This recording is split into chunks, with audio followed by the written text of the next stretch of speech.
अश्लील video viral करने की धमकी देते हुए ब्लैकमेल कर लाखों की ठगी करने वाले आरोपी को नवी मुंबई साइबर पुलिस ने गिरफ्तार कर लिया। आरोपी ने अपना जुर्म कबूल कर लिया है और उसके पास से कई मोबाइल फोन, सिम कार्ड और एटीएम कार्ड बरामद किए गए हैं। नवी मुंबई साइबर पुलिस ने एक वरिष्ठ नागरिक से 43,22,000 रुपए की ठगी करने वाले साइबर चोर को राजस्थान से गिरफ्तार किया है। आरोपियों ने अश्लील वीडियो वायरल करने की धमकी देते हुए विभिन्न बैंक खातों में 43,22,900 रुपए ले लिए, लेकिन जब आरोपी बार बार ब्लैकमेल करने लगा तो आखिरकार पीड़ित वरिष्ठ नागरिक ने नवी मुंबई साइबर पुलिस में शिकायत दर्ज कराई है।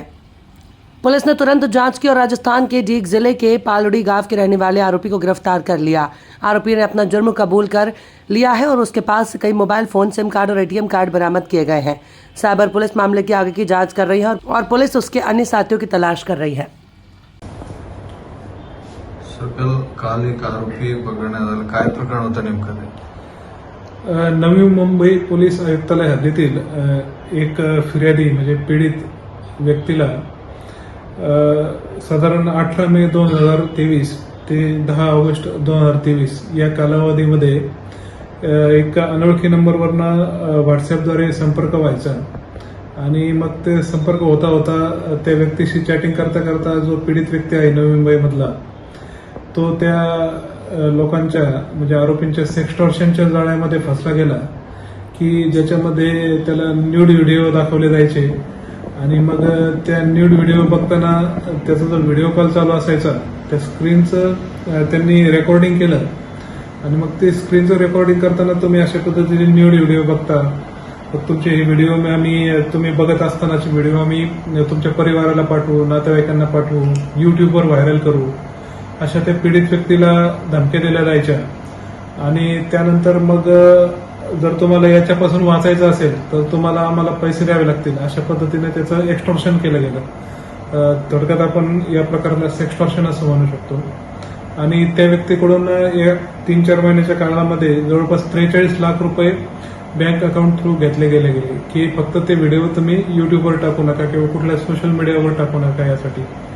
एवढं झाल्यानंतर देखील त्या समोरच्या लोकांनी या फिर्यादीकडे पैशाची मागणी चालूच ठेवली आणि वेगवेगळे कारण द्यायचे की आम्ही आता इन्कम टॅक्सला कळवू, आम्ही तपास यंत्रणांना कळवू, असं करून त्याला खूप प्रेशर केलं। तेव्हा त्याच्या लक्षात आलं की आपण पूर्णपणे याच्यात फसलोय आणि ह्या आरोपींची जी पैशाची मागणी आहे ती कधीच कमी होऊ शकत नाही। मग तो cyber police station Navi Mumbai येथे फिर्याद देण्यासाठी आला।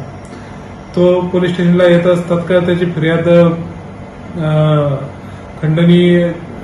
खंडणीचा जो कलम आहे त्याच्या अंतर्गत किंवा 420 फसवणुकीच्या कलमांतर्गत, IT ऍक्टच्या कलमांतर्गत त्याची फिर्याद दाखल करून घेण्यात आली आणि याचा तपास नवी मुंबई सायबर पोलीस स्टेशनचे पोलीस निरीक्षक गजानन कदम हे करत होते।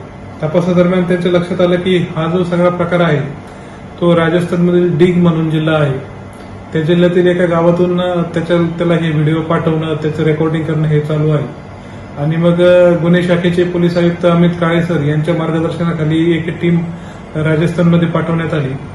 तर हा जिल्हा अतिशय म्हणजे उत्तर प्रदेशच्या बॉर्डरवरचा आहे आणि या आरोपींचं गाव जे आहे ते पालदी अतिशय दुर्गम भागातलं आहे। त्यावेळी आपण तिथल्या राजस्थानमधल्या स्थानिक पोलिसांची मदत घेतली आणि या राजस्थान उत्तर प्रदेश सीमेवरच्या पालदी गावामध्ये जाऊन असं प्रकार करणाऱ्या आरोपीला आम्ही 24 तारखेला अटक केलं।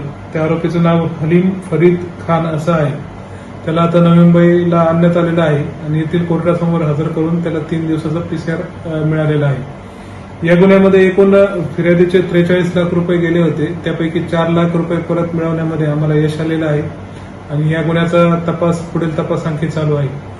या गुन्ह्याचा संपूर्ण तपास आणि राजस्थानमधील कारवाई ही नवी मुंबईचे पोलीस आयुक्त श्री मिलिंद बारंबे साहेब, अपर पोलीस आयुक्त दीपक साकोरे सर, गुन्हे शाखेचे पोलीस उपायुक्त अमित काळे सर यांच्या मार्गदर्शनाखाली सायबर पोलीस स्टेशनच्या टीमनं पार पाडलेली आहे। तर यापुढे देखील मी नवी मुंबईमधील नागरिकांना आवाहन करतो की आपल्यासोबत असे प्रकार घडले असतील तर कुठलीही वाट न बघता किंवा मनात संकोच न बाळगता तात्काळ cyber police station Navi Mumbai येथे संपर्क साधावा। धन्यवाद।